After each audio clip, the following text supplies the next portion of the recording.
Bonjour les sportifs connectés, c'est Jérôme du blog montrecardegps.fr. Lorsque j'ai commandé mon Apple Watch Ultra, j'ai opté pour le bracelet Alpine parce que je trouvais qu'il avait un rendu qui était cool. Voilà. Puis en même temps, j'étais un peu curieux de voir le système de fermeture, voir en confort, au quotidien, comment ça fonctionnait. J'aime bien, mais ce n'est pas l'objet de cette vidéo. Je vous ferai le test complet de l'Apple Watch Ultra dans une autre vidéo. Au moment de la commande, eh bien, les bracelets étant originaux, je me suis posé la question de les commander tous les trois pour les tester. Lorsque j'ai vu le prix, 99 € pièce, alors il y en a un qui est livré avec la montre, donc pour les avoir les trois, il fallait rajouter 200 € au prix de la montre. Ça m'a refroidi. Donc j'ai fait comme beaucoup d'entre vous certainement, je me suis tourné vers des sites alternatifs. Alors j'ai d'abord été voir sur Amazon, où là on trouve des bracelets pour à peu près 20 €. Et ensuite, j'ai été voir sur AliExpress, où là on trouve des bracelets pour l'Apple Watch Ultra à peu près 5 €, 4, 5, 6 €. Voilà, j'en ai commandé 4 du coup, et eh bien, je vais vous en parler dans cette vidéo. On va pouvoir regarder un peu ce que ça donne en termes de qualité. J'ai donc un bracelet Ocean, un bracelet Trail, un autre bracelet Alpine, parce que je me suis dit que pour comparer la qualité, il n'y avait rien de mieux que de comparer un vrai bracelet Apple avec un bracelet d'une marque lambda. Et enfin, je me suis même permis, vu le prix, de commander un bracelet en métal, parce que c'est vrai que sur l'Apple Watch Ultra, le boîtier est en gros, on voit bien le côté gris et métallique. Donc je me suis dit que pour sortir, eh bien, un petit bracelet métallique, ce serait plutôt sympa. Donc j'ai un bracelet métallique en maille milanaise. Le premier élément que je vais comparer, c'est la qualité des attaches métalliques. Alors le bracelet Ocean n'est pas concerné parce que lui, c'est du moulage intégral en silicone.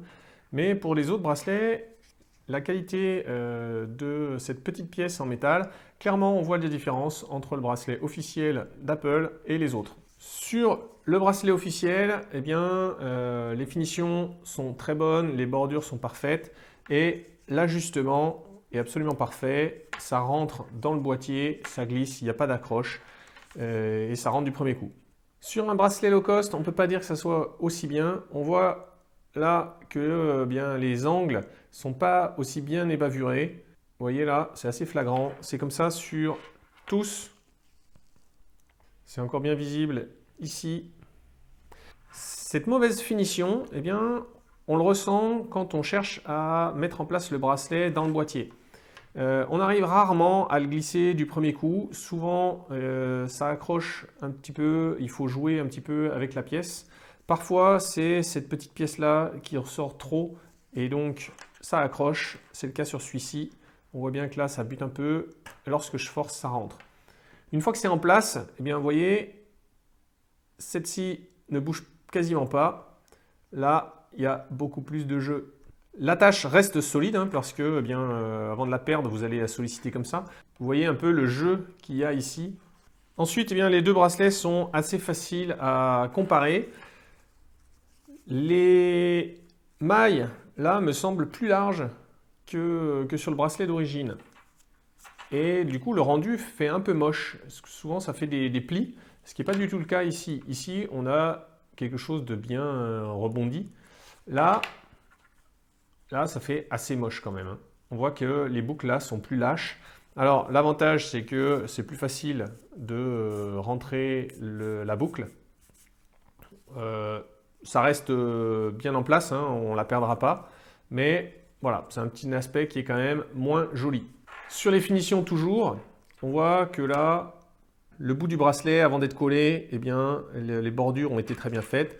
Ici, on voit que ça a été coupé à l'arrache au ciseau.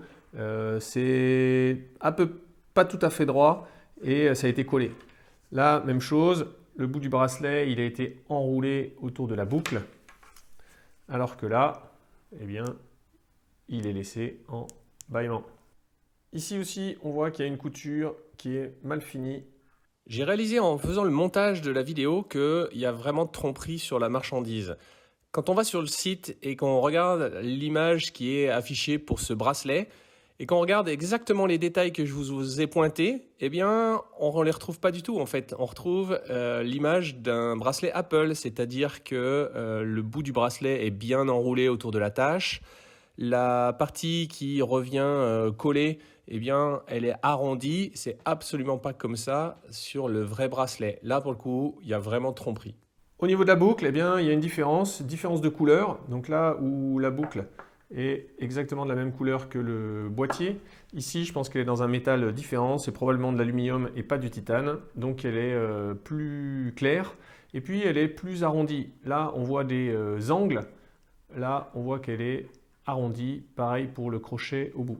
Alors au moment de choisir ce bracelet, il y a des versions longues et des versions courtes. Je vous recommande de prendre une version longue.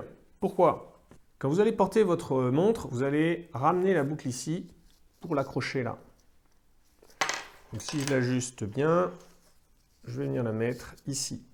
Ce qu'il faut éviter, c'est qu'avec un bracelet plutôt trop court par rapport à votre poignet, elle va se trouver ici. Et si jamais vous travaillez à un bureau, typiquement sur un ordinateur, lorsque vous allez être comme ça, eh bien la boucle, elle va appuyer sur la table et ça va appuyer sur votre bracelet, ça va être désagréable. Donc ce qu'il faut, il vaut mieux avoir un bracelet un peu long pour que la boucle soit légèrement sur le côté et comme ça ne pose pas de problème au niveau du confort. Le bracelet Trail, alors c'est un bracelet nylon élastique à scratch qui est vraiment parfaitement adapté pour une utilisation sportive. La boucle là fait que c'est facile à enlever. Il y a quand même pas mal de patchs de scratch, donc même si on soulève un peu le bout du bracelet, on ne perd pas la montre. Et puis de toute façon, même si on l'ouvre complètement, vu que ça ne peut pas sortir, la montre reste à notre poignet. Elle va se détendre, mais elle reste au poignet. Sur celui-ci, clairement, eh bien, j'ai été hyper déçu par le rendu de la couleur. C'est absolument pas la gueule que ça a sur le site. Sur le site, cette partie-là est un aspect gris. Et là, ben, ces gros traits, c'est ni marron ni bordeaux. Je sais pas, c'est entre le bordeaux et le marron, mais ça prend carrément le dessus sur le beige. Voilà, j'ai hésité longtemps à prendre le bracelet noir avec juste le bout orange. Bon, je me suis dit que j'avais déjà un bracelet orange, j'avais déjà beaucoup de bracelets en silicone noir, j'ai voulu changer et prendre quelque chose de bleu. Clairement, j'aurais pas dû. Moi, je trouve ça assez moche. Sinon, pour le reste, il est au niveau fonctionnement, il fonctionne très bien, il reste bien élastique, ça permet de bien ajuster autour du poignet, de bien plaquer le capteur cardio optique sur la peau. Ici, on a des coutures, elles n'ont pas l'air si mal que ça en termes de qualité. Le bracelet Ocean, alors ça c'est un bracelet qui est pas compliqué à réaliser, hein, c'est du silicone. On arrive à le rentrer facilement. Il n'y a finalement pas tant de jeu que ça, il reste bien en place, solide même quand on tire dessus. Après, alors j'ai pas de bracelet officiel pour comparer, mais on voit que voilà, tout le bord là, les bavures entre les deux parties du moule, on voit que c'est pas très propre en termes de finition. Sinon, pour ce qui est de la robustesse, il n'y a aucun problème. Ça va être un bracelet avec une boucle et puis l'autre partie ici qui vient sécuriser le bout du bracelet. Le bracelet en maille milanaise, eh bien, c'est peut-être le plus réussi de tous. Au niveau de la couleur, c'est pas tout à fait le gris du boîtier, mais franchement, ça se voit pas tant que ça. Il se ferme par ce petit bout aimanté, donc au niveau de la tâche, c'est assez léger. Alors, ça tient assez bien, hein, vous voyez là, si j'appuie avec un doigt, il ne sort pas, il ne bouge pas tant que ça. Maintenant, bon, si on tire un peu dessus, ça va d'abord glisser, après éventuellement sauter. Là, le bracelet devient un peu lâche, mais on ne perd pas la montre. Donc, ce n'est pas du tout adapté pour du sport, mais pour une sortie, si vous aimez ce type de maille, eh bien, ça peut tout à fait convenir. Là encore, on voit hein, l'attache qui n'est pas très bien ajustée. Là, elle serait bien enfoncée dans le boîtier.